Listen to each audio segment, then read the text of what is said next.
Calling you a radical. This is big news around here. So Randy Rahe's 16-year tenure as the Weber State head basketball coach is over. He is retired. Thank you. So his career, mediocrity at its finest. This is a legendary program. He won a lot of games. Never won a big game. Talent? He had more talent than any coach in the history of this school by far. Damian Lillard, he never played in a tournament. By the way, the best of all his, Joe Ballenboy, Jeremy Sieglin, Scotty Bamforth. I won't stop there, but the best of the best, Jerry Carding. And I did the play-by-play pretty well the whole time. He was there. So they've named Duff. I think he's going to be interim head coach. I don't think they give him a contract. You know, Randy's long time assistant. I'm going to say this, and I'm going to send this out to everybody who, all the mucks around here make the choices, and they know I got a big voice around here. I've been here longer than anybody. Swenson Jim's right there. I'll do more work on this. When you sign a new coach, you sign somebody from Weber State. We don't want a Utah State guy. We don't want a BYU guy, and we have plenty of them. And so I have my list. You know who I got to test off that 95 team. Ron Baglin player.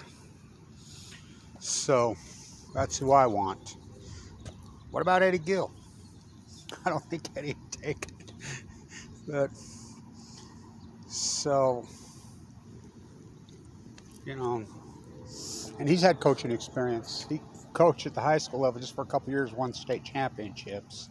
Jimmy DeGrafty. So Jimmy, and I already run this by Jimmy. I've run this by him multiple times.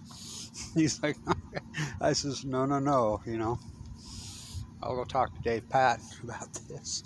But no, we need a Weber State guy. And we have plenty of them to pick from. And I want to say this about Jimmy. And that 95 team was the best team Weber State ever had. When the Hail Mary, Allen Iverson threw up the air ball and they got the fluke to get beat when Ruben missed the front end. I was teaching right there, a student professor, the #1 school of business in the United States. They played on a Friday and a Sunday. I said, Jimmy, I was a student professor. Hardest test, one of the hardest tests on the campus. I says, you don't have to take this test if you don't want. You know, I'll give you some time, you know. Clyde will give you some time, Cooley. I'm ready. I said, when did you study? He says, on Saturday. He got the class high. So, and I will say this about Randy. His boot camp, his X's and O's, he sure did put a lot of players in Europe. And I think he benefits the European game. And these players that all play in Europe benefited from his boot camp because he's an X's and O's tough as nails games. He never won a big game, but he sure put a lot of guys in the professional ranks in Europe. He's put more players than all coaches combined into the professional ranks in Europe. So give him his credit, what credit's due. He made a lot of players superstars in Europe, including Jerry Carding, who won the MVP this year, who, by the way, try me.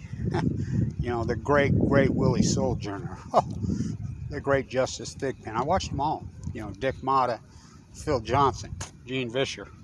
Ron Baglin's the best coach ever coached here. Phil Johnson. Whoa. Ron Baglin. How about Harold at Arsenault Show? How about a guy named Eddie Gill? Those winning matters.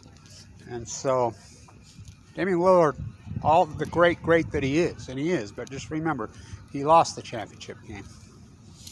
Ahead by 22, 23 points, you know, twice. And so, but, you know, and he's one great player. Do not kid yourself. I mean, he broke Eddie